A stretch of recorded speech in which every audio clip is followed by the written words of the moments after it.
পশ্চিমবঙ্গের মাটিতে আরো একটি নতুন রাজনৈতিক দলের সূচনা হলো 2026 বিধানসভা নির্বাচনের আগে।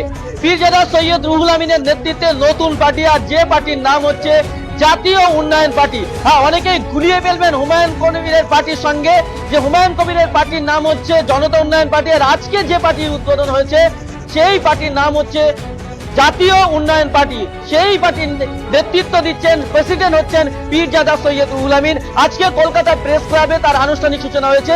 একেবারে বিস্তারিত জানাবো আপনাদের প্রতিবেদন। মিডিয়া বন্ধুরা, আপনাদেরকে আমরা আবার ধন্যবাদ জানাই।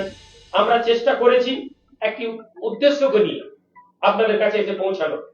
বাংলা একদিকে শিল্প যেমন গুরুত্বপূর্ণ, তেমনি কৃষি গুরুত্বপূর্ণ। কিন্তু যদি আপনারা আজকে গ্রামের দিকে পৌঁছান, আপনি দেখবেন কৃষির প্রতি বাঙালিদের অনীহা তৈরি হচ্ছে। হাজার হাজার একর জমি আজকে কৃষি কাজ থেকে কৃষকেরা মুখ ফিরিয়ে নিয়েছেন। কিসের জন্য? পণ্যের দাম নেই। সুপার মার্কেটে চালকে যদি দেখেন, কৃষকদের কাছ থেকে যে চাল 20 টাকায় কেনা হয়, সুপার মার্কেটে সেই চাল 80 টাকা কিলোতে বিক্রি হচ্ছে। আমাদের প্রশ্ন, 25 টাকা কিলোতে যে চাল তৈরি করার খরচ পড়ে, সেই চালকে কৃষকেরা 20 টাকা 22 টাকায় বিক্রি করতে বাধ্য হন, অথচ সুপার মার্কেটে 80 টাকায় বিক্রি হচ্ছে। মধ্যেখানে এই বৃহৎ অঙ্কের অর্থটা কারা পাচ্ছেন? কৃষকেরা সুসাইড করছেন। শিল্প প্রয়োজন ছিল, কিন্তু যে শিল্প প্রয়োজন ছিল, আমরা যদি লক্ষ্য করে দেখি, আসানসোল থেকে নিয়ে হলদিয়াকে যদি আমরা একটি রেখা বানাই, আপনি আজকে দেখবেন হলদিয়া পূর্ব মেদিনীপুর জেলার শিল্পনগরী, শিল্প বন্দর। বিগত 10 বছরে হলদিয়ায় কোনো শিল্প নেই, নতুন কোনো শিল্প আসছে না। মিডিয়াতে বড় বড় সংবাদ চ্যানেলে শুধু হাজার হাজার কোটি টাকার প্রজেক্ট ঘোষণা হচ্ছে, কিন্তু গ্রামের মানুষ আজকে তারা যদি আপনি গিয়ে দেখেন, হাজার হাজার পূর্ব মেদিনীপুর হলদিয়া বন্দরের লোকেরা কাজ থেকে বেরিয়ে আসছে। আসানসোলকে যদি আমরা চলে যাই, পিছিয়ে পড়া সংখ্যালঘু মানুষ যারা দিন আনে দিন খায়, কয়লা শিল্পাঞ্চলে যারা কাজ করতো, আজকে তারা কাজ হারা।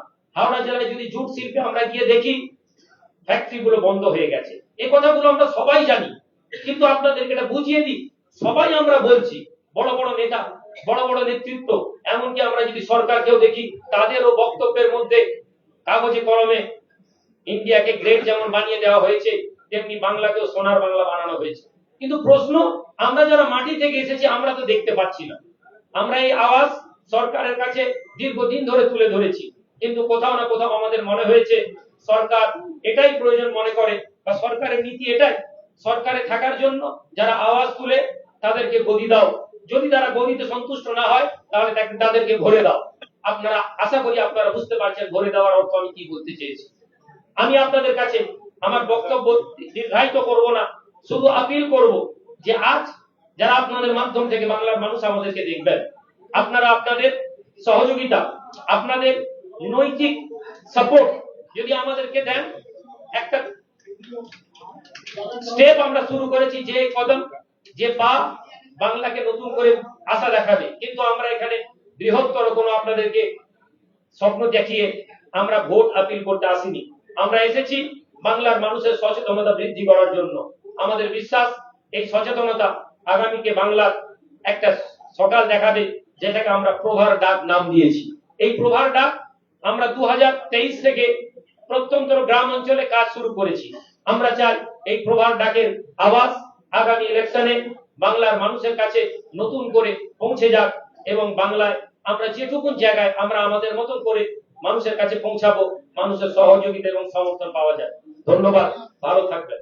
যে ফ্ল্যাগ সিম্বল বিহীন আমাদের এই মুহূর্তে ফ্ল্যাগ আমরা করেছি, কেননা ইলেকশন কমিশনের একটা নির্দিষ্ট পরিমাণ ভোট পাওয়ার প্রয়োজন আছে।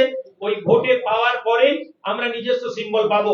আমরা ইলেকশন কমিশনকে এটা জানিয়ে দিয়েছি যে আমরা একটি সিম্বল চাই। ইলেকশন কমিশন খুব শীঘ্রই আমাদেরকে অ্যালট করে দিবে যে সিম্বল, সেটাই আমাদের আগামী নির্বাচনের সিম্বল হবে। এবং আরেকটি ছোট্ট কথা আপনাদেরকে বলে দিই, এই জেইউপি নামে হয়তো বাংলায় আরো কোনো ইলেকশন পার্টি আছে, যেটা নিয়ে বিভ্রান্ত হওয়ার কিছু জায়গা আছে। তবে আমরা মনে করি, আমরা ইলেকশন কমিশনের ওয়েবসাইটে গিয়ে দেখেছি, জেইউপি নামে বাংলায় একমাত্র জাতীয় উন্নয়ন পার্টি রেজিস্টার্ড আছে, বাকি এই নামের কোনো রেজিস্টার্ড পার্টি নেই। ফলে আগামীতে কিভাবে কি সমস্যা হবে বা সমাধান হবে সেটা আলোচনা সাপেক্ষ, কিন্তু আমরা জাতীয় উন্নয়ন পার্টি একমাত্র বাংলা তথা ভারতবর্ষের ইলেকশন কমিশন কর্তৃক রেজিস্টার্ড বা রেজিস্টার্ড পার্টি।